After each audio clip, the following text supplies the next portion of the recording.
Mesdames et messieurs, bienvenue à cette 17e édition du Gala des Patriotes du Rassemblement pour un pays souverain. Permettez-moi de me présenter, mon nom est Olivier Aubin et je serai l'animateur de ce Gala des Patriotes virtuel. Pour débuter, nous allons procéder au traditionnel salut au drapeau du Québec et à celui des Patriotes. Nous observerons une minute de silence à la mémoire des patriotes qui ont sacrifié leur vie pour notre patrie, de nos militants disparus durant la dernière année, et en particulier à M. Raymond Lévesque, M. Claude Jasmin et M. André Gagnon. J'inviterai Mme Thérèse David à procéder au salut au drapeau. Drapeau du Québec, salut. À toi mon respect, ma fidélité, mon amour. Vive le Québec, vive le drapeau. Drapeau tricolore des Patriotes, salut. À toi mon respect, ma fidélité, mon amour. Vive les Patriotes de Papineau. Vive la mémoire des femmes et des hommes de 37-38. Vive la République du Québec. Je vous remercie, Mme David. Comme vous le savez, au mois de novembre 2002, le gouvernement Landry adoptait un décret qui donnait aux Patriotes de 1837-38 leur journée nationale. Ces héros, dont 12 furent pendus par les autorités britanniques de l'époque, ne doivent pas sombrer dans l'oubli.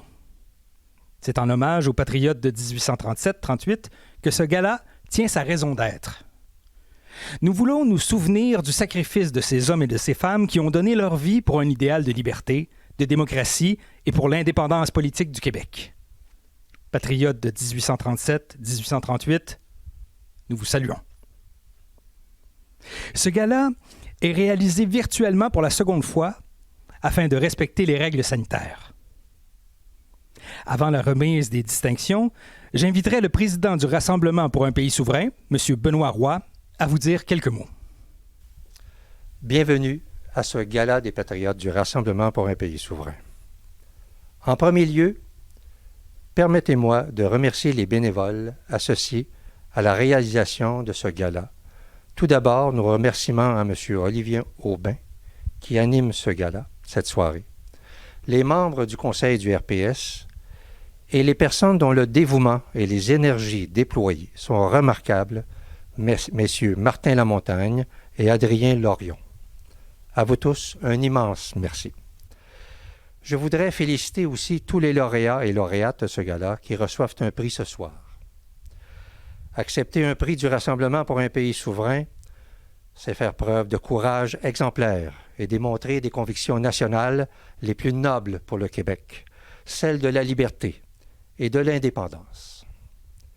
Le Rassemblement pour un pays souverain est un mouvement de la société civile qui croit que l'indépendance n'est ni à droite, ni à gauche, mais bien en avant, comme le disait si bien l'ancien premier ministre du Québec, Bernard Landry. J'invite tous les Québécois et toutes les Québécoises à faire preuve de courage et à se tourner vers l'indépendance du Québec pour bâtir une société plus verte, plus juste et plus prospère. Bonne soirée, bon gala. Merci. Merci beaucoup, M. Roy. Le premier prix de ce gala à être décerné est le prix Napoléon Aubin. Napoléon Aubin était un journaliste, éditeur, homme de théâtre et de sciences. Il est né à Chêne-Goubery, commune de la banlieue de Genève, en Suisse, en novembre 1812. Arrivé en 1829 en Amérique, il séjourne aux États-Unis jusqu'en 1835. Il adresse des articles au journal La Minerve, où il se montre favorable au Parti patriote. Ayant passé quelques mois à Montréal, il déménage à Québec, où il se consacre au journalisme.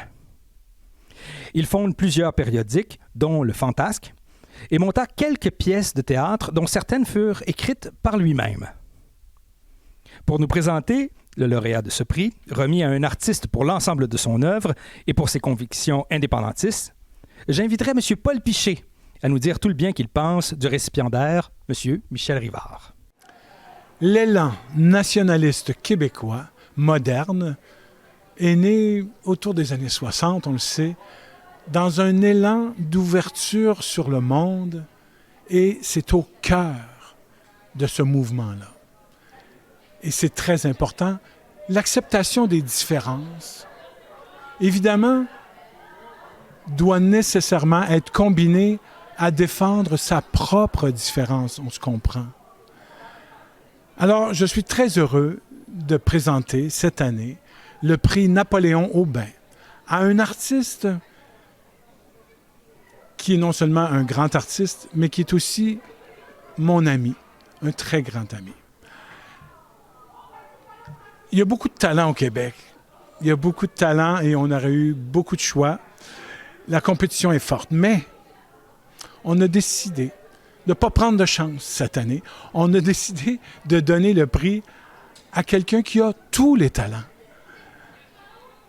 Il nous a émus depuis des décennies avec sa poésie, avec sa musique, avec son humour, avec sa création, avec sa réinvention du théâtre, de la chanson, de la scène. De qui je parle? De qui je parle? Bien, évidemment, du seul et unique Michel Rivard.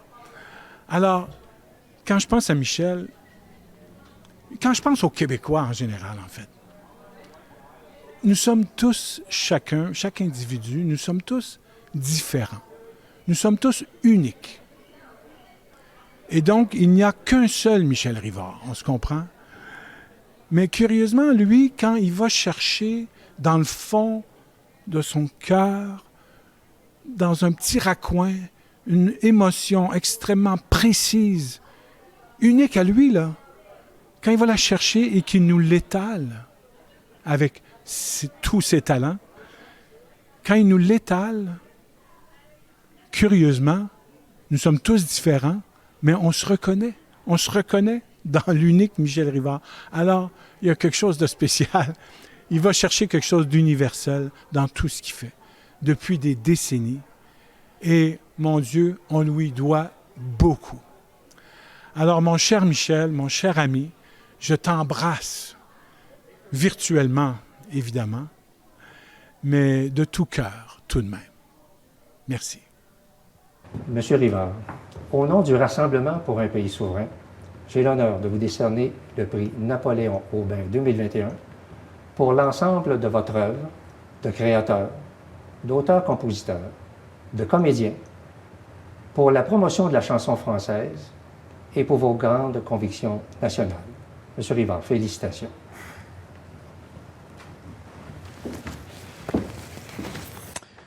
Merci, Monsieur Roy. Merci au Rassemblement. Je suis très fier de cette statuette. Vous savez, j'ai toujours un petit pincement quand on me rend hommage. Il y a quelque chose en moi qui est très fier et il y a quelque chose en moi qui dit aussi, mais est-ce que je le mérite? Parce que dans mon cas, créer, chanter, vivre, jouer en français n'a jamais été difficile. Ça a toujours été un choix facile, ça a toujours été évident. J'ai été nourri très tôt dans ma vie aux chansons de Félix Leclerc, à celles de Georges Brassens, à celles de Charles Trenet, à celles de Brel plus tard, et ensuite avec celles de tous les autres qui ont suivi, les Vigneault, les Ferland, les Gauthier, etc. Et j'avais toujours ce frisson de la langue en écoutant les chansons. Mais comme tout bon ado des années 60, je suis aussi tombé dans le répertoire des Beatles, dans celui de Bob Dylan, dans celui de Paul Simon, de Simon and Garfunkel, de Joni Mitchell, de Leonard Cohen. Et j'ai appris beaucoup de tous ces gens-là dans l'écriture de la chanson. Mais quand est venu le temps de m'exprimer moi-même avec mes camarades de l'époque, Beau Dommage et les autres gens avec qui j'ai travaillé très tôt dans ma vie, on a décidé de relever ce défi qui était de faire le pont entre la nouvelle musique anglo-saxonne, pour la plupart, qui venait nous titiller les oreilles, qui nous donnait le goût de danser, qui nous donnait le goût de chanter autour des feux de camp et tout ça, avec tout le bagage intellectuel, toute la beauté de la langue française. Et ça a été notre défi. et je n'ai jamais décroché de ce premier défi. Pour moi, être capable dans le monde actuel où nous vivons d'exprimer toute la gamme des émotions que j'ai à exprimer sur tous les rythmes que je veux, d'être capable de le faire en français québécois, en français international, c'est pour moi encore un défi et encore une joie à chaque nouvelle chanson ou à chaque nouveau texte écrit. Alors donc, je l'accepte avec fierté et aussi en vous disant merci d'honorer quelque chose qui a été si facile à faire pour moi parce que profondément ancré en moi. Merci infiniment. Merci, M. Roy. Merci au Rassemblement. Merci, M. Piché. Et félicitations, M. Rivard. Nous allons poursuivre ce gala avec la remise du prix Charles Edenlang. Charles Edenlang était un officier français né à Paris. Ayant appris qu'on se battait au Bas-Canada pour la liberté et l'indépendance, il traversa l'Atlantique pour se battre aux côtés des patriotes. Il participa aux événements de 1838 sous le commandement de Robert Nelson et fut fait prisonnier par l'armée anglaise lors de la bataille d'Odelltown, le 7 novembre 1838. Après un procès expéditif, il fut condamné à mort par pendaison le 24 janvier 1839. Son exécution eut lieu le 15 février 1839. Sur l'échafaud, il s'écria « Je meurs dans la conviction d'avoir rempli dignement mon devoir. Vive la liberté ». Le Rassemblement pour un pays souverain a donc institué, en 2016, le prix Charles Edenlang, honorant une personnalité québécoise venue de l'extérieur du Québec, qui a su, par ses actes et son engagement patriotique envers le Québec, se distinguer par sa grande contribution à l'avancement de la cause souverainiste. Pour nous parler du récipiendaire de ce prix, j'invite le député du Bloc québécois du Lac-Saint-Jean, M. Alexis Brunel-Duceppe, à nous présenter le récipiendaire, Mme Ansaf Haïdar. Bonjour Ensaf. Je veux tout d'abord te féliciter pour l'obtention du prix Charles Edenlang 2021. Ce prix est réservé aux Québécoises et aux Québécois qui, envers et contre tous, ont adopté notre nation et choisissent de se battre pour sa liberté. Tu es sans contredit une récipiendaire de choix par ton engagement entier pour la cause du Québec et de ses valeurs. L'indépendance, ce n'est pas qu'un objectif politique. C'est aussi une quête personnelle, que tu incarnes à travers ton parcours aussi exceptionnel que courageux qui t'a mené jusqu'au Québec, ton pays. L'homme qui donne son nom à ce prix, c'est un homme qui partageait justement ton courage et ta détermination, Charles Edenlang. Né français, mais mort patriote, Edenlang s'est battu auprès des nôtres, des tiens, Ensaf, pour son émancipation. Ces derniers mots, « Vive la liberté », résonnent toujours dans le cœur des Québécoises et Québécois, qui accueillent leurs frères et leurs sœurs sans considération de leur origine ou de leur religion, mais en se fiant à leur sincérité et leur volonté à construire un monde meilleur, un Québec meilleur. Ensaf, tu es pour toujours l'une des nôtres, et c'est bien grâce à toi. Tous, nous avons vu dès tes premiers pas sur le sol de notre pays que tu y prendrais racine et que tu y contribuerais. Nous l'avons tous vu, mais moi j'ai eu la chance de le voir de plus près, parce que dans les derniers mois, nous avons eu beaucoup d'échanges, entre autres, sur le dossier de Raif, ton mari, bien évidemment. Ensaf, je suis choyé, je suis fier et je me compte chanceux de pouvoir avoir ces échanges avec toi personnellement. Mais je compte bien, dans un avenir très rapproché, t'avoir avec moi dans la même famille politique et à la Chambre des communes, dans la même équipe. Donc, Ensaf, félicitations encore pour ce prix. Tu le mérites entièrement et à très bientôt. J'ai le grand honneur de vous remettre le prix Charles Edenlang 2021 pour votre contribution à la cause nationale et votre engagement envers le Québec. Félicitations, madame. Bonjour, chères Québécoises et chers Québécois. Je voudrais remercier le Rassemblement pour un pays souverain de m'octroyer le prix Charles Edenlang. Je suis doublement touchée pour ce prix. Premièrement, en tant que québécoise. Deuxièmement, parce que le nom du prix est associé à la liberté. J'ai lu une partie de biographie de M. Andel Lang. Ce qui m'a frappé, c'est qu'au moment de mourir, il a prononcé un petit discours. Il a crié « Vive la liberté ». Mon mari Raif Badawi a comme lui. Il était injustement condamné pour avoir la liberté. Moi aussi, je me bats pour soutenir les idées que je partage avec Raif. Je me bats aussi pour cette liberté en soutenant les laïcités de l'État pour tous les Québécois. Depuis mon arrivée au Québec, j'ai très vite adhéré au projet de souveraineté car je voyais le Québec, c'est différemment que les autres provinces canadiennes que j'ai déjà eu l'occasion de visiter pour défendre mon mari. Le Québec est français. C'est ma deuxième langue maintenant. C'est la langue parlée de mes enfants. C'est même la première langue de mes enfants. Je vois le Québec comme une grande nation qui défend sa langue, sa culture si riche et ses siècles de tradition. Ce sont maintenant les valeurs et les principes que je défends.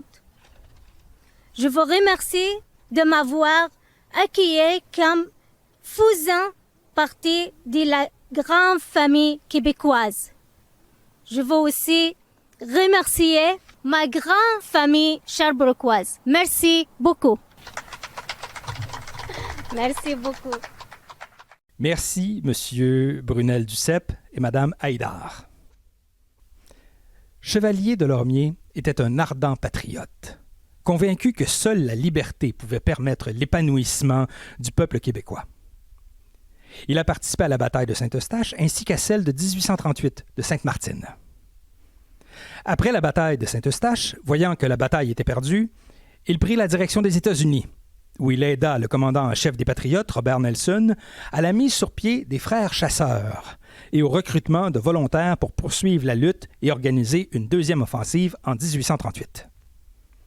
À la tête de 200 hommes, il gagna contre les loyalistes à Sainte-Martine, mais cette victoire fut assombrie par la défaite du chef Robert Nelson à Huddletown.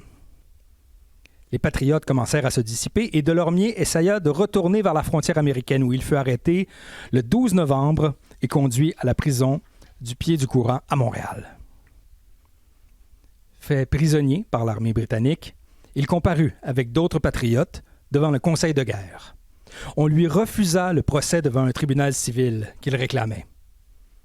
Le 21 janvier, lui et ses compagnons sont trouvés coupables de haute trahison et condamnés à être pendus. Le 15 février, ils montent sur l'échafaud avec Charles Denlang, Amable Daunet, François Nicolas et Pierre-Rémy Narbonne. La veille de sa pendaison, il écrit son testament politique, où ses derniers mots sont « Vive la liberté, vive l'indépendance ». Le Rassemblement pour un pays souverain a institué ce prix en 2007, afin d'honorer un militant pour sa grande contribution à l'avancement de la cause patriotique et du souverainisme. Pour présenter le lauréat du prix Chevalier de Lormier, j'invite M. Michel Rioux à venir nous dire tout le bien qu'il pense du récipiendaire, M. Gérald Larose. C'est pour moi un grand honneur de vous présenter un militant exemplaire, Gérald Larose, aux côtés de qui j'ai eu l'immense plaisir de mener de nombreux combats pendant près de 50 ans. Voilà un homme qui continue, encore aujourd'hui, à jouer un rôle très actif dans la cité. Pugnace, entêté, il a mené des luttes sur plusieurs fronts. Promotion de la justice sociale, défense des droits des travailleuses et des travailleurs, ardent défenseur de la langue française. Membre du comité exécutif de la CSN durant 17 ans, dont 16 ans à la présidence, Gérald Larose a su mener les destinées de cette centrale syndicale québécoise et participer avec ardeur et conviction aux grands débats nationaux. Professeur au département de travail social de l'UQAM durant 20 ans, il a su inspirer des centaines d'étudiantes et d'étudiants en les rendant sensibles à la dimension sociale d'une société. Membre particulièrement actif de la commission Bélanger-Campeau, on l'a vu défendre avec vigueur et intensité les droits et les valeurs du peuple québécois. Président de la commission d'enquête sur l'action communautaire autonome, il a ouvert la voie à une place plus grande des groupes communautaires dans la défense des droits sociaux. Président des États généraux sur la langue française, il a avancé plusieurs propositions novatrices, comme celle d'instaurer une citoyenneté québécoise. Il a toujours répondu présent quand on lui a demandé de servir le Québec. Voilà un homme qui se distingue tant par les qualités de l'intelligence que par celles du cœur. On sait que les mots « cœur » et « courage » ont la même origine étymologique. Ce sont là deux qualités qui se retrouvent chez lui à plusieurs reprises dans sa vie militante. Ce sont ces qualités de cœur qui lui ont insufflé le courage nécessaire pour affronter l'adversité. Et dans la vie d'un président de la CSN, ce ne sont pas les adversités qui font défaut, veuillez m'en croire. Si l'expression « avoir le cœur à l'ouvrage » a un sens, elle doit s'appliquer à ce travailleur acharné. Je l'ai vu travailler 80 heures par semaine. Je l'ai vu aller sans relâche à la rencontre des travailleuses et des travailleurs aux quatre coins du Québec. Je l'ai vu débattre fermement dans des débats télévisés ou encore dans des commissions parlementaires où ses interventions livrées dans une langue claire étaient écoutées avec une grande attention. Du côté de l'intelligence, il m'a été donné de fréquenter des hommes aux qualités supérieures. Je pense ici à Jacques Parizeau et Louis Bernard, que j'ai connus au ministère des Relations intergouvernementales dans les années 60. Gérald Larose est de cette trempe. Sa remarquable intelligence conceptuelle lui a permis de maîtriser nombre de dossiers complexes. Voilà un homme qui a su concilier, ce qui ne l'est pas souvent, une passion dévorante avec un jugement sûr. Le Rassemblement pour un pays souverain est bien inspiré en décernant la médaille Chevalier de Lorimier à ce grand patriote québécois. Monsieur Gérald Larose, au nom du Rassemblement pour un pays souverain, j'ai le grand honneur de vous décerner le prix Chevalier de Lorimier 2021 pour votre grande contribution à l'avancement des causes patriotiques et indépendantistes. Félicitations, Monsieur Larose. Merci d'abord, Michel, un collaborateur dévoué et un ami indéfectible. Merci, Monsieur Roy. Je suis très heureux, très fier de recevoir ce chevalier de Lorimier, d'être parmi, en compagnie de ces combattants qui ont amené, qui ont porté leur pierre à l'édification du Québec et à son émancipation, l'indépendance. Les patriotes sont à l'origine d'un véritable projet de société, un projet progressiste, un projet d'égalité. Ils voulaient le vote des femmes, un projet d'intégration des Autochtones, des Juifs, des Anglais, aux couleurs de leur drapeau d'ailleurs. Un projet de répartition de la richesse par une redistribution des terres. Un projet de politique publique par une fonction publique professionnelle. Un état de droit en combattant les juges corrompus et biaisés. Et il revendiquait deux clés, la démocratie et l'indépendance. La démocratie a permis au Québec de devenir le territoire en Amérique du Nord où les écarts de richesse sont les moins grands, particulièrement à cause des politiques publiques favorables aux familles, que ce soit les garderies, que ce soit l'assurance médicaments, que ce soit l'assurance automobile, mais surtout un parc immobilier en mode coopératif et OBNL de logements sociaux. Ce projet si on veut le poursuivre, il nous faut l'indépendance. Parce que les enjeux actuels pour la cohésion sociale, le Canada va essayer de détricoter la loi 21, comme ils ont détricoté la loi 101. L'indépendance, c'est le rempart pour que le projet de société des patriotes puisse arriver à terme, c'est-à-dire un pays français en Amérique du Nord qui sera dans le peloton de tête des pays les plus égalitaires, les plus prospères, parce que les plus solidaires. Merci au Rassemblement pour un pays souverain. Vous me faites un immense honneur et j'espère que j'y serai à la hauteur. Merci, encore une fois. Merci, messieurs Rioux et Larose. Depuis maintenant 16 ans, le RPS décerne un prix patriote féminin. Son nom, Marie-Victoire Félix Dumouchel, en l'honneur de cette femme qui a dessiné et confectionné avec Madame Masson le drapeau des patriotes de Saint-Eustache. Ce prix veut souligner la grande contribution d'une femme à la vie politique québécoise et son engagement patriotique envers le Québec. Pour nous dire tout le bien qu'elle pense de la lauréate du prix Marie-Victoire Félix Dumouchel, j'invite l'ancienne députée et ministre des Ressources naturelles du cabinet Marois et ancienne chef du Bloc québécois, Mme Martine Ouellette, à nous présenter la récipiendaire, Mme Sophie Stanquet. Sophie est premièrement et avant tout une comédienne, une animatrice de télévision, de radio pendant plusieurs années. C'est aussi une femme impliquée sur la scène internationale à travers Oxfam Québec, particulièrement pour la cause des femmes. Sophie, c'est également une indépendantiste convaincue. En fait, j'ai mieux connu Sophie en 2014 lors de la campagne électorale où elle était candidate pour le Parti québécois dans la circonscription de La Porte. Nous partagions le local électoral étant donné que nos deux circonscriptions étaient vraiment une à côté de l'autre. Nous avons donc été colocs de local électoral pendant toute la campagne. Ensuite, Sophie s'est présentée également pour le Bloc québécois en 2015 et je suis allée l'appuyer dans son comté. Nous avons continué notre collaboration au sein du mouvement Québec indépendant et Sophie est également une collaboratrice à la revue au magazine Oui, je le veux. Vous savez, Sophie aussi, depuis plusieurs années, il y a un dossier qui lui tient particulièrement à cœur, c'est la cause du français. Déjà, avant même qu'on le voit dans les journaux dans les derniers mois, Sophie le disait, il y a un recul du français à Montréal. C'est grave, c'est important, il faut travailler pour empêcher que ça continue.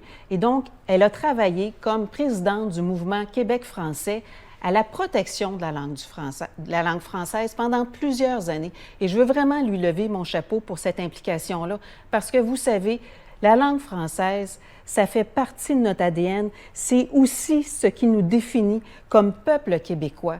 Donc, merci Sophie pour toute ton implication politique, pour l'indépendance, pour les femmes, pour le français. Merci beaucoup de t'être impliquée, mais aussi de continuer à t'impliquer, de continuer d'y croire, parce que c'est ce qui fait la grande différence, c'est de continuer à mettre des efforts, parce que moi, je suis convaincue que c'est possible de réaliser l'indépendance du Québec, mais il commence à y avoir un sentiment d'urgence, parce qu'on le voit avec le français, il y a un net recul, et je crois qu'il faut s'y mettre dès maintenant. Merci. Madame Sophie Stanquet, au nom du Rassemblement pour un pays souverain, j'ai le grand honneur de vous décerner le prix Marie-Victoire Félix Dumouchel 2021 pour votre grande contribution à l'avancement des causes patriotiques et indépendantistes. Félicitations. Merci, je suis extrêmement touchée. Merci au président Benoît Roy et aux membres du conseil d'administration. Je suis militante depuis l'âge de 15 ans. J'ai eu ma première carte du mouvement de libération de la femme en France. Depuis ce temps-là, je n'ai pas cessé de militer pour les femmes et pour notre pays et pour notre langue. Je trouve que c'est très important d'être présent, d'être là. On a un pays à construire. Et c'est grâce à votre énergie, à votre passion, à votre envie de voir un jour notre pays que je vais poursuivre mon militantisme. Un grand merci à ma famille, à toute ma famille politique et à ma famille Stanquet, à mon fils et à mon mari, qui ont toujours été là. Et Dieu sait que j'ai fait des campagnes électorales, des 13 heures par jour, et ils ont toujours cru en moi, mais surtout à l'avenir de notre pays. Un grand merci, et je serai toujours là pour vous, pour construire notre pays. Merci, Mesdames Ouellette et Stanquet. Pour agrémenter le gala, le Rassemblement pour un pays souverain a demandé au groupe Aïe Cobaye de nous interpréter quelques chansons. Place à la chanson.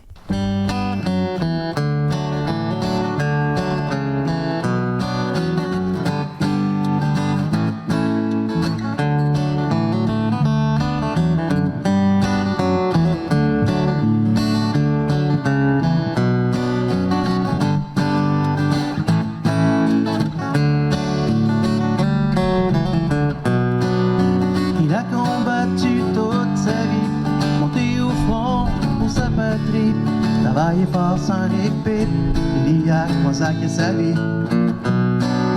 Un homme bon, un homme fier qui protège fièrement sa terre avec son lot de petites misères.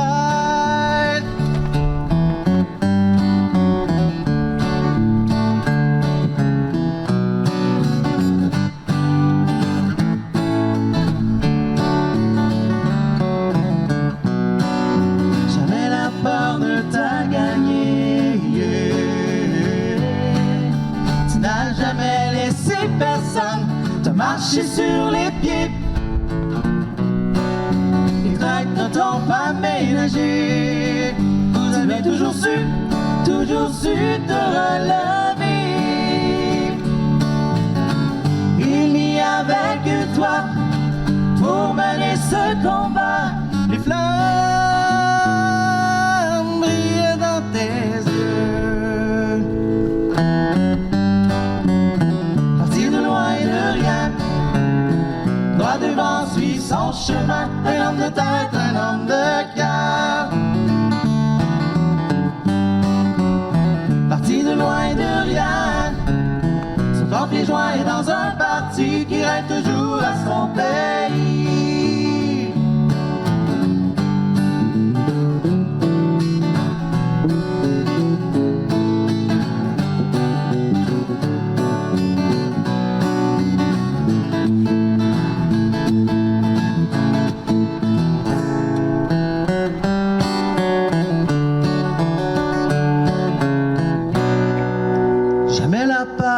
T'as gagné, yeah. Jamais personne t'a convaincu de tout laisser tomber. Une grande dame à tes côtés, vous avez toujours su vous relever, yeah, yeah.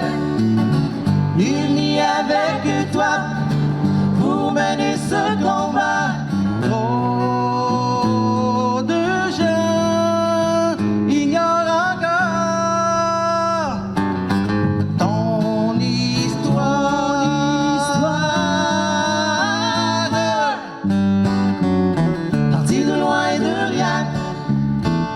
Devant suivre son chemin, un homme de tête, un homme de cœur.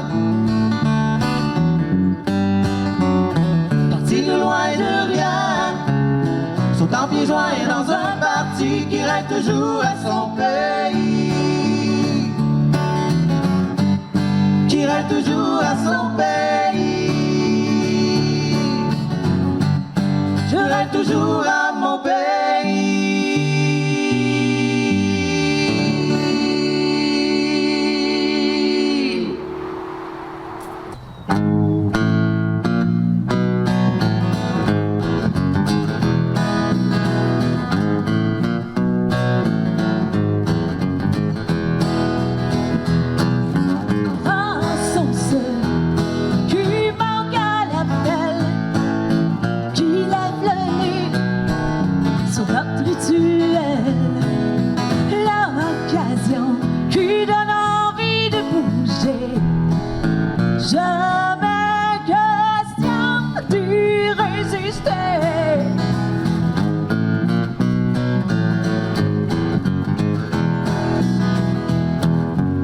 on se réunit, on se raconte nos vies, on ne peut s'empêcher, on doit se retrouver. Oui, c'est une histoire, oui, une histoire de cœur. On remet toutes nos pendules à l'heure.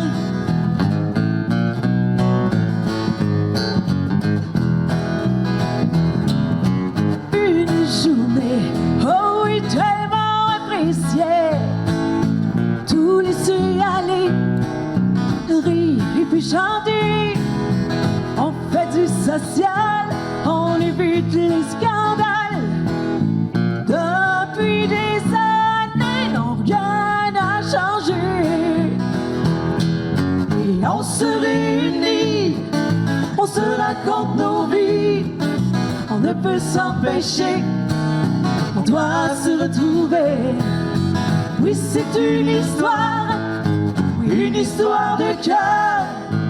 On remet toutes nos pendules à l'heure.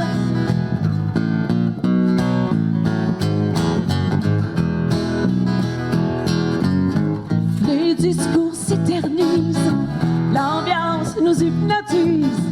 La soirée bat son plein jusqu'à demain. Toute bonne chose a une fin jusqu'à l'an prochain.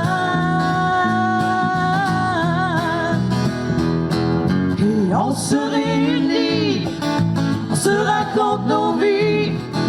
On ne peut s'empêcher, on doit se retrouver. Oui, c'est une histoire, oui, une histoire de cœur. On remet toutes nos pendules à l'heure. On remet toutes nos pendules à l'heure. On remet toutes nos pendules à l'heure.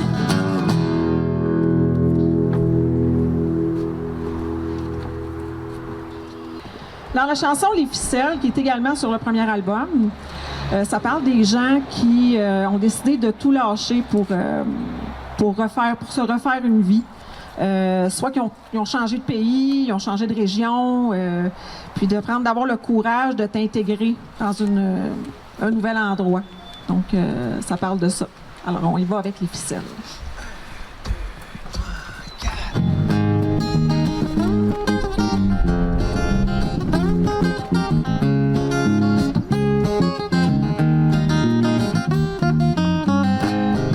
Choisi de mon plein gré. Dans ma tête, cette drôle d'idée. J'avais longtemps cette envie de m'envoler, changer de vie. Je me laisse maintenant emporter, que j'ose enfin imaginer, permettre à tout ce que j'aime de pouvoir enfin être même, grandir en toute sécurité, s'épanouir en liberté, sans contrainte ni mépris, tout comme certains de mes amis. Je suis venu tout droit ici pour être en paix, faire ma vie.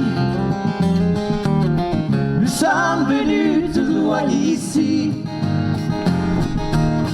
pour être en paix, faire nos vies.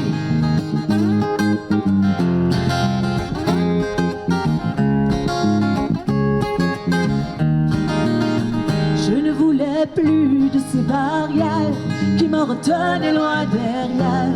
Fini la quiétude qui me rongeait, fuir la routine qui me retenait. Je côtoie de nouveaux visages, je contemple de beaux paysages. Je vais d'être dans ce quartier qui m'accueille avec sincérité. J'apprivoise de nouveaux repères et je peux dire que j'en suis fier. Oui, tout devient clair, j'organise toutes mes affaires. Je suis venu tout droit ici pour être en paix, refaire ma vie. Nous sommes venus tout droit ici pour être en paix, refaire nos vies. Juste pour revoir ton sourire, Moi j'étais prêt à te suivre dans un tout autre univers, même à l'autre bout de la terre. Même si le rose n'est pas parfait, la vie nous réserve de belles choses. Oui, la chance m'a pris sous son aile. Elle m'offre une vie nouvelle. Je tire enfin mes propres ficelles. Voilà pourquoi je dis que la vie est belle. Je suis venu tout droit ici pour être en paix, refaire ma vie. Nous sommes venus tout droit ici pour être en paix, refaire ma vie. Je suis venu tout droit ici pour être en paix, refaire ma vie. Ah, nous sommes venus tout droit ici pour être en paix, refaire nos vies.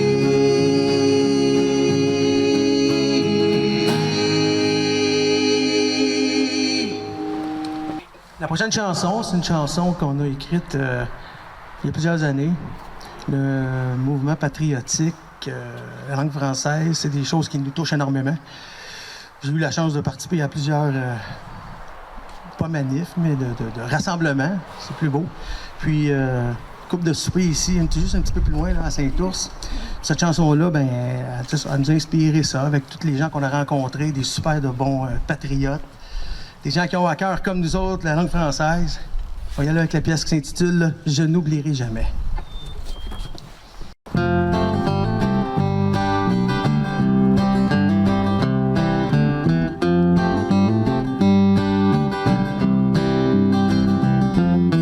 Plus le temps passe, les mois, les années, d'hier à aujourd'hui, plusieurs y sont passés, devenus grands au fil du temps.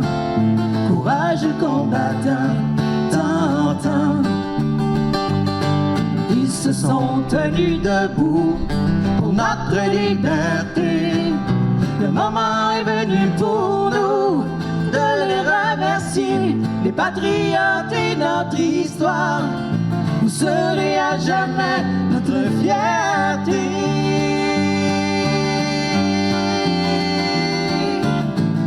Je n'oublierai jamais d'où je viens, où je m'en vais, ce si beau pays qui m'appartient. Une belle histoire, c'est certain, une langue unique entre les mains. Je mérite ce pays qui me ressemble enfin.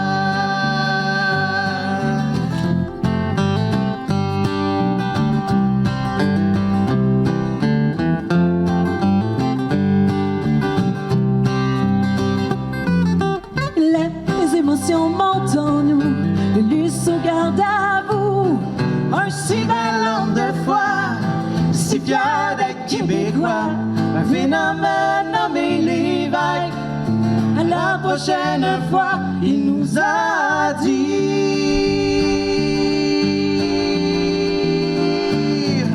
je n'oublierai jamais d'où je viens, où je m'en vais, ce si beau pays qui m'appartient. Une belle histoire, c'est certain, une langue unique entre les mains. Je mérite ce pays qui me ressemble enfin.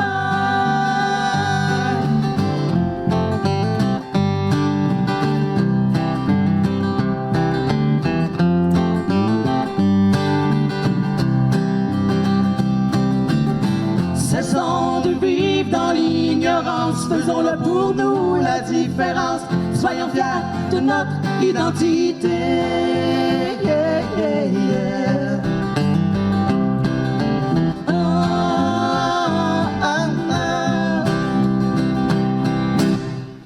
Je n'oublierai jamais d'où je viens, où je m'en vais, ce si beau pays qui m'appartient. Une belle histoire, c'est certain, une langue unique entre les mains. Je mérite ce pays qui me ressemble enfin. Je n'oublierai jamais d'où je viens, où je m'en vais, ce si beau pays qui m'appartient. Une belle histoire, c'est certain, une langue unique entre les mains. Je mérite ce pays qui me ressemble enfin.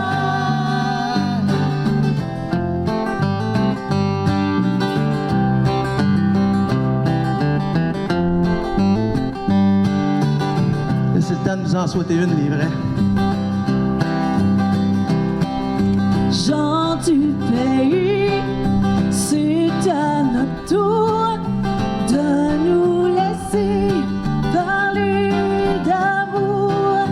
Chers patriotes, c'est à notre tour de nous laisser parler d'amour.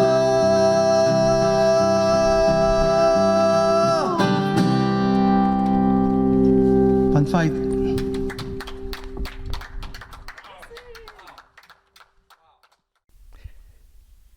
Cette année, le Rassemblement pour un pays souverain a pris la décision d'instituer un nouveau prix appelé Louis Cyr.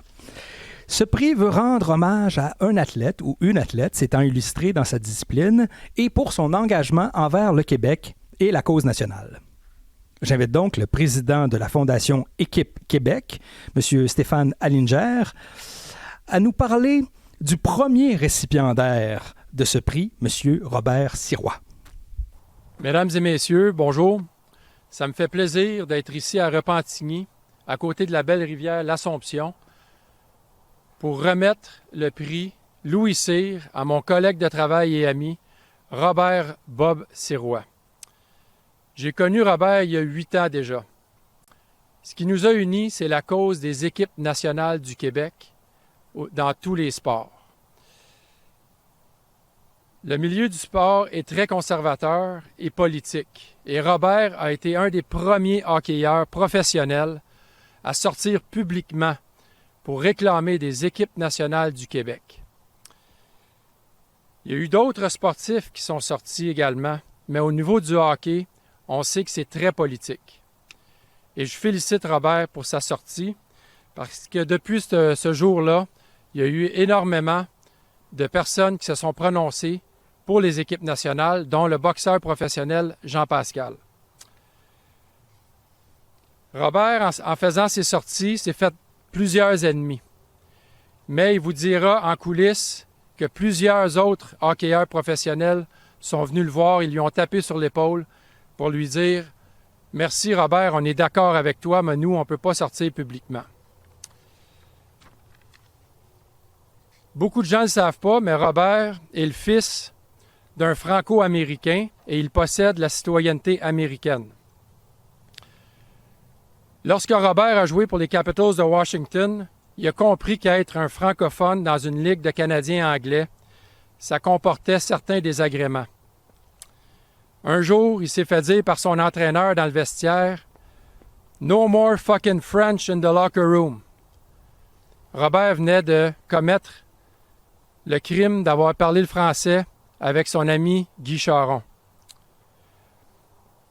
On dira que c'est des histoires anciennes, mais José Théodore nous a rappelé l'année passée que c'est complètement faux, que ça se passe encore de nos jours dans la Ligue nationale de hockey.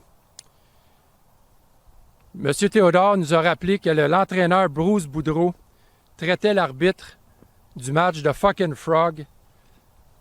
Alors, on conviendra que pour un Boudreau, c'est pas très fort. Contre vents et marées, Robert Sirois il a persisté dans son combat pour les équipes nationales et pour l'indépendance du Québec. Il a dernièrement écrit un livre très important qui s'appelle « Pour des équipes nationales du Québec » où il nous explique l'importance pour une nation d'avoir des équipes nationales pour se projeter à l'international. Comme 35 autres nations sur la planète, le Québec a le droit légitime d'avoir ses équipes nationales à elle. 25 joueurs québécois sera toujours mieux que 1 ou 2 joueurs dans Team English Canada. Un autre livre important que Robert a écrit, c'est « Le Québec mis en échec », où il décrit que dans la Ligue nationale de hockey, à talent égal, un joueur québécois ne sera jamais choisi avant un Canadien anglais. Donc, ça marquera tout le travail de Robert depuis plusieurs années. Et ça me fait plaisir de lui faire cette adresse pour le premier prix Louis Cyr remis par le Rassemblement pour un pays souverain. Donc, je remercie M. Benoît Roy et le RPS de m'avoir donné l'honneur de présenter le récipiendaire 2021. Donc, félicitations, Robert. Et on espère qu'un jour, on va pouvoir assister au premier match de nos équipes nationales de hockey. Au nom du Rassemblement pour un pays souverain, j'ai l'insigne honneur de vous décerner le premier prix Louis Cyr 2021 pour votre grande contribution à l'avancement des causes patriotiques et indépendantistes. Félicitations, M. Sirois. C'est avec un immense honneur que je reçois ce prix, ce premier prix Louis Cyr. Mais derrière ça, il n'y a pas seulement Robert Sirois, il y a la Fondation Équipe Québec et il y a tous les membres qui soutiennent ce projet, un projet d'équipe nationale. C'est quoi un projet d'équipe nationale? C'est simple. Avant de devenir un pays, nous devons agir comme une nation. Et l'indépendance sportive du Québec, c'est agir et c'est le début du pays, le Québec.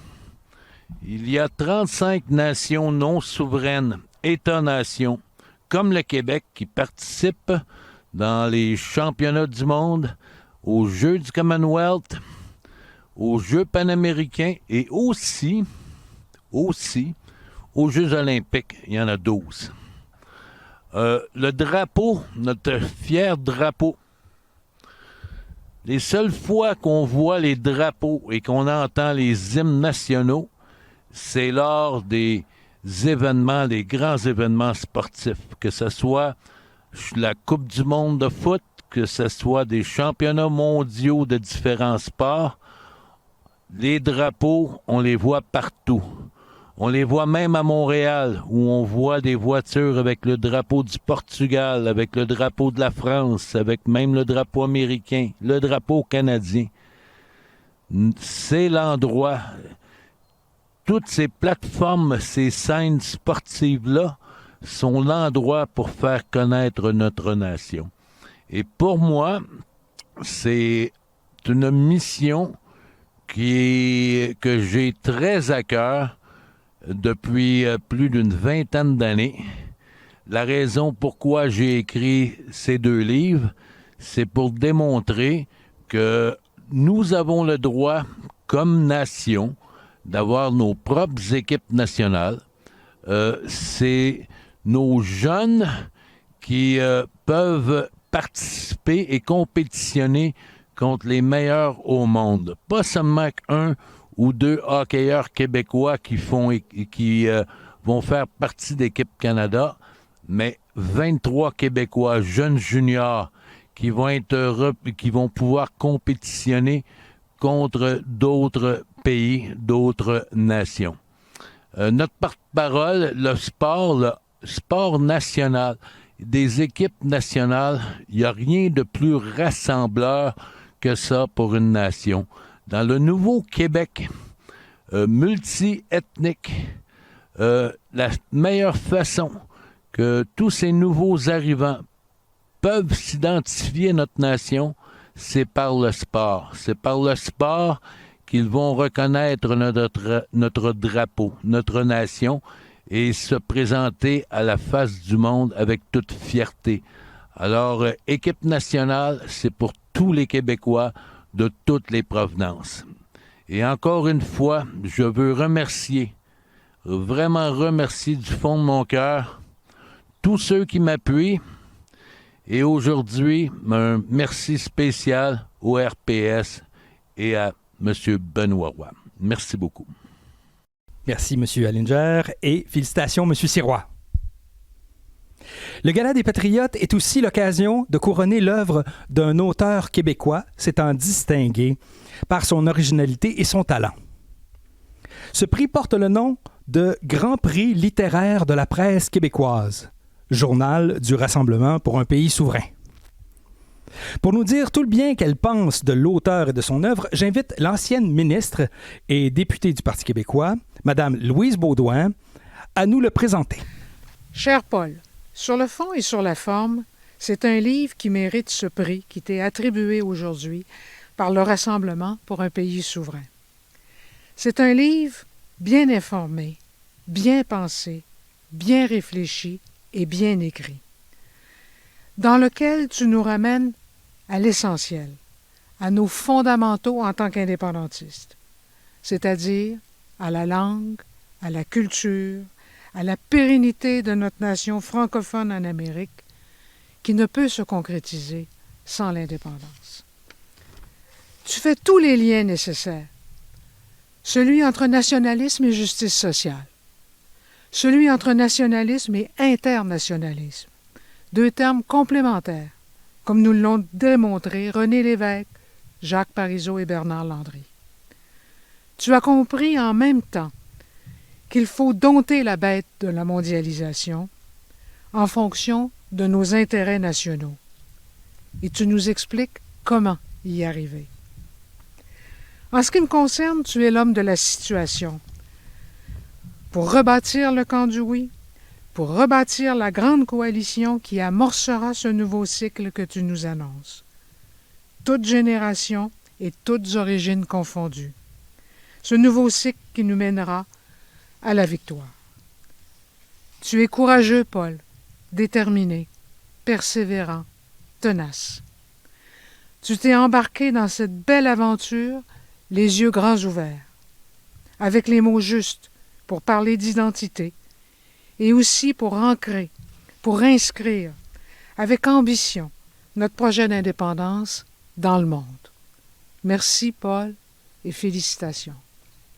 Au nom du Rassemblement pour un pays souverain, j'ai l'insigne honneur de vous décerner le Grand Prix littéraire de la presse québécoise 2021 pour votre œuvre que vous avez écrite en 2020, qui s'intitule « Rebâtir le camp du oui ».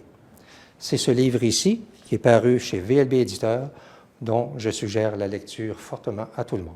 Félicitations, M. Saint-Pierre. Pierre Bourdon. Merci infiniment. Merci beaucoup, M. Roy. Merci au Rassemblement pour un pays souverain.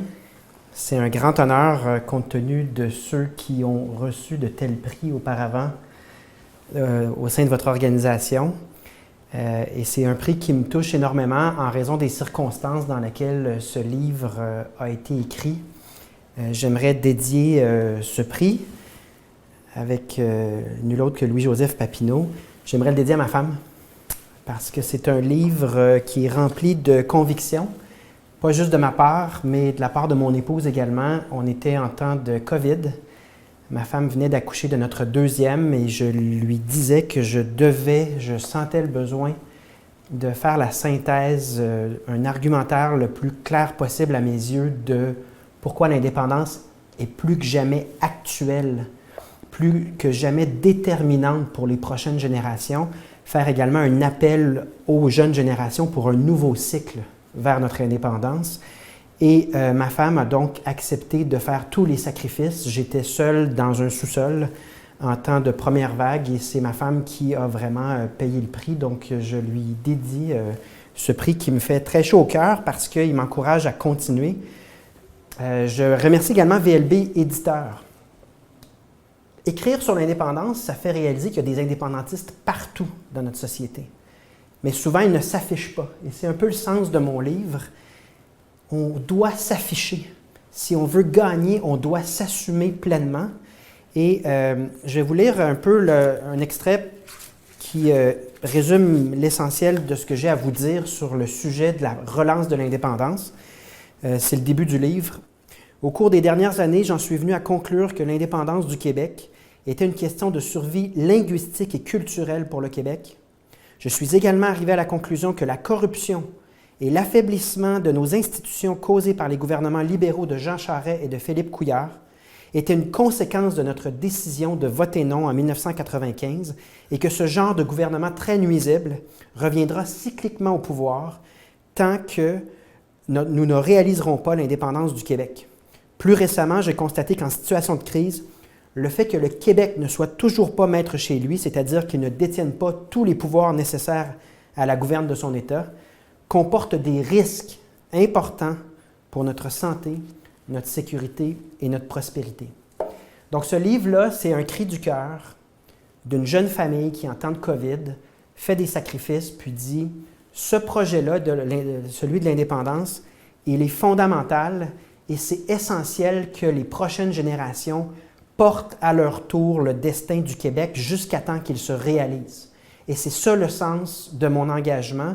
Le destin a voulu que je sois chef du Parti québécois après la publication de ce livre-là, et c'est ce que vous allez voir au cours des prochaines semaines. Nous allons d'ailleurs lancer une offensive remplie de créativité, d'entrepreneuriat, de volonté de revaloriser notre projet de société qu'est l'indépendance, un projet qui est on ne peut plus pertinent. Donc lorsqu'on regarde les circonstances, ce que la crise aura laissé comme compréhension pour les Québécois des problèmes générés par le Canada, lorsqu'on voit également une recrudescence de l'intérêt pour la langue française et sa pérennité, lorsqu'on voit l'environnement médiatique recommencer à parler d'indépendance, des chroniques, des analyses qui se terminent par la conclusion de l'indépendance du Québec, moi je vous dis, l'initiative politique change les choses. Et je ne peux pas être seul, mais je vous dis, ça c'était ma manière à l'époque de démontrer de l'initiative politique et de faire bouger les choses. Et j'en appelle à vous, joignez-vous à nous, affichez-vous, faites un don. D'ailleurs, ma femme qui a fait plusieurs sacrifices, elle est aujourd'hui bénévolement présidente de la campagne de financement du Parti québécois. Faites un don, amenez des gens à faire un don. On va lancer des initiatives, affichez-vous et participez au sein de ces initiatives-là. Mais moi, je suis convaincu que nous sommes bel et bien en train de rebâtir le camp du oui, que nous sommes à l'aube d'un nouveau cycle qui va nous mener à une étape décisive. J'y consacre tout mon temps, toute mon énergie. Nous sommes de plus en plus nombreux à le faire. Et je vous dis tout simplement, si vous ne l'avez pas lu, lisez-le. Et sinon, joignez-vous à nous, embarquez avec nous, parce qu'il y a un nouveau cycle qui s'annonce extrêmement passionnant. Merci pour ce prix, je le prends avec énormément de fierté. Merci, Mme Baudouin, et félicitations à M. Saint-Pierre Plamondon. La dernière distinction à être décernée de ce gala est le prix Louis-Joseph Papineau. En 2006, le Rassemblement pour un pays souverain décidait d'instituer un prix qui honorait un ou une parlementaire québécoise qui a su se distinguer par sa grande contribution à la vie politique québécoise et à l'avancement de la cause souverainiste. Ce prix se nomme Louis-Joseph Papineau, en l'honneur du grand chef du Parti patriote. Comme l'a si bien dit Gilles Réaume dans la presse québécoise du mois de mai 2005, Louis-Joseph Papineau fut le phare de tout un peuple. Pendant des décennies, il a incarné avec un génie inégalé à la fois la résistance à l'assimilation et le combat pour les libertés civiles et politiques. Il fut donc au cœur de la résistance contre l'oppression systémique des autorités britanniques, selon lesquelles les Québécois n'étaient que des serfs, des citoyens de seconde classe. Pendant des décennies, le tribun, par sa parole et sa plume, a voulu sensibiliser notre population à l'importance, à l'urgence et à la nécessité de l'indépendance politique pour son peuple. Pour nous parler du récipiendaire, j'invite M. Jean-Martin Hossan à nous le présenter. Bonjour tout le monde, bonjour virtuel tout le monde. Quand on m'a proposé de présenter le récipiendaire du prix Louis-Joseph Papineau 2021, j'ai tout de suite dit oui, puisque le oui sera toujours mon option. Et ce prix Louis-Joseph Papineau est décerné à un leader souverainiste dont le travail mérite d'être reconnu et souligné. Donc on peut dire qu'Yves-François Blanchet est un récipiendaire tout à fait logique. Je suis assez convaincu d'ailleurs qu'avec des récipiendaires historiques comme Jacques Parizeau, Pauline Marois, Gilles Duceppe entre autres, Yves-François sera assez fier d'ajouter son nom à la liste de ceux et celles qui se sont vus décerner cet honneur dans le passé. Mais par où commencer pour présenter Yves-François Blanchet?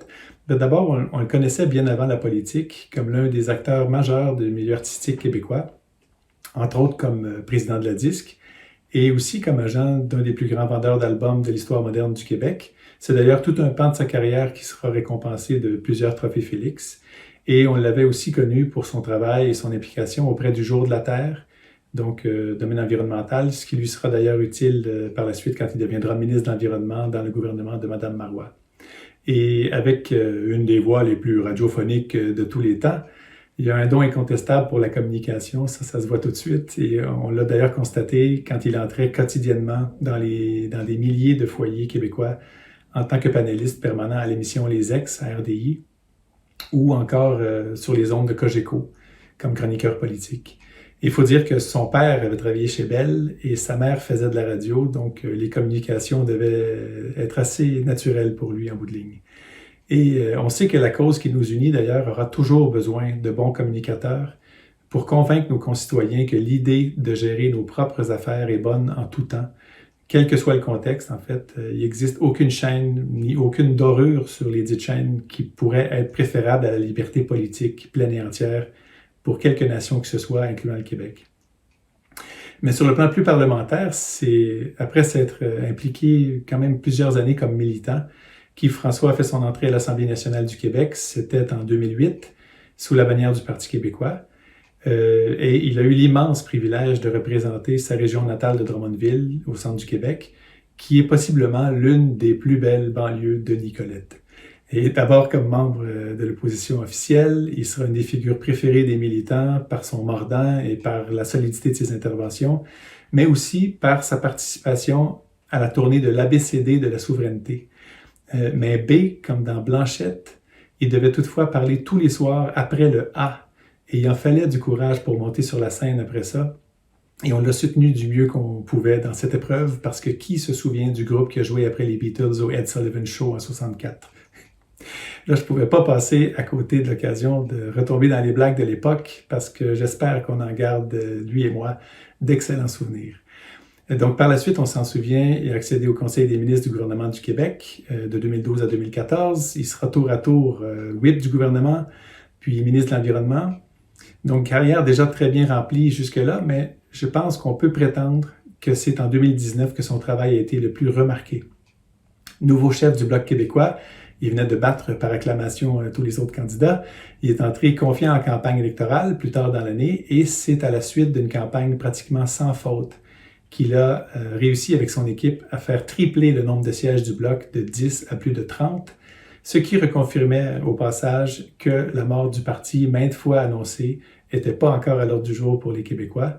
Et Yves François avait fait ses premières classes en politique à l'époque du retour de M. Parizeau aux affaires. Donc, il y a eu tout un modèle d'organisation et de discipline de travail. Et je pense qu'on peut dire que c'est maintenant lui qui en inspire d'autres à faire de même. Et ce prix, Louis-Joseph Papineau vient le reconnaître et je l'en félicite chaleureusement. Donc, Yves-François, bravo et bon succès pour la suite des choses. Au nom du Rassemblement pour un pays souverain, j'ai l'honneur de vous décerner le prix Louis-Joseph Papineau 2021 pour votre engagement envers le Québec tout d'abord et pour votre grande contribution à l'avancement des causes indépendantistes et patriotiques. Félicitations, M. Blanchet. Merci infiniment. Bien le bonsoir tout le monde. Les circonstances commandent évidemment des remerciements et la palette pourrait être très large. Ça va, bien sûr, à titre posthume à Louis-Joseph Papineau parce que pour les gens qui sont des indépendantistes et qui sont engagés dans la cause de l'indépendance, il reste, sans qu'on ne l'ait jamais entendu, sans qu'on ne l'ait jamais vu, personne, il reste un modèle d'éloquence et de conviction. Et ça va jusqu'à chaque militante, chaque militant engagé pour la cause. Et entre les deux, je place ceux qui œuvrent au sein du Rassemblement pour un pays souverain. Parce qu'à travers les hauts et les bas de notre idée et du mouvement souverainiste au sens large, il y a des gens qui ne baissent jamais la garde, qui ne ralentissent pas et dont les convictions ne s'éteignent jamais. Il faut les remercier parce que parfois, dans les moments plus difficiles, on ralentit le rythme. Le deuxième élément, c'est la responsabilité. Peut-être est-ce qu'on vit une période où il y a, entre une recrudescence ou le début d'une recrudescence ou un germe de quelque chose qui nous amènerait dans ce que je me plais à appeler un troisième cycle pour l'idée d'indépendance du Québec. On a la responsabilité de ne plus jamais échapper l'enjeu. que ce soit par négligence, par de mauvaises idées, par de mauvais mots, par de mauvais choix, par manque de certitude, de conviction ou, à contrario, de prudence ou de compassion. On ne doit jamais imputer à autrui nos insuccès, mais bien regarder ce qu'on a fait, qu'on aurait pu et dû faire autrement. On a la responsabilité de ne plus l'échapper. On a la responsabilité de s'assurer que chaque chose que l'on fait sera plus utile que nuisible à tout moment pour ne pas échapper à la prochaine échéance. Et la prochaine échéance, elle sera construite au gré d'un certain nombre de jalons. Et je me plais à dire qu'à chaque fois qu'on réussit à bien parler au nom du Québec, à faire un gain pour le Québec, à sensibiliser 1 ou 100 000 personnes à l'existence même d'une idée d'indépendance, qu'on construit des ponts avec d'autres nations qui, comme la nôtre, méritent leur indépendance nationale, revendiquent le droit à l'autodétermination. Chacun de ces moments construit la confiance des Québécois envers leur capacité de vivre, de réaliser, d'assumer leur indépendance nationale. Et ce moment-là, viendra-t-il bientôt, viendra-t-il plus tard? Il arrive que le quotidien nous suggère que ça pourrait venir vite. Il ne faut jamais assumer que ça va être long. Il ne faut jamais assumer que ça va être lent. Parce que quand viendra le déclencheur qui nous ramènera, comme l'histoire nous l'a enseigné il y a quelques dizaines d'années, à si peu de temps, à si peu de votes de ce qui aurait pu être un oui largement majoritaire. Soyez assurés que tout le monde dans le mouvement a la volonté qu'on ne l'échappe plus jamais et que tout le monde dans le mouvement a le désir profond, au cœur, comme les patriotes de 1837-38 l'avaient, d'aller chercher notre droit à l'autodétermination et d'aller chercher notre indépendance nationale. Ce bout-là, je le prends au nom de tout le monde du Bloc québécois qui seront toujours de cette lutte-là. Merci beaucoup. Merci, M. Hossan, et félicitations, M. Blanchet. Voilà qui met fin à cette 17e édition du Gala des Patriotes. Nous félicitons tous les lauréats et les lauréates de cette année. Nous espérons que cette activité virtuelle vous a plu et nous vous remercions d'avoir été là. Nous vous disons à la prochaine. Vive la liberté, vive l'indépendance et merci.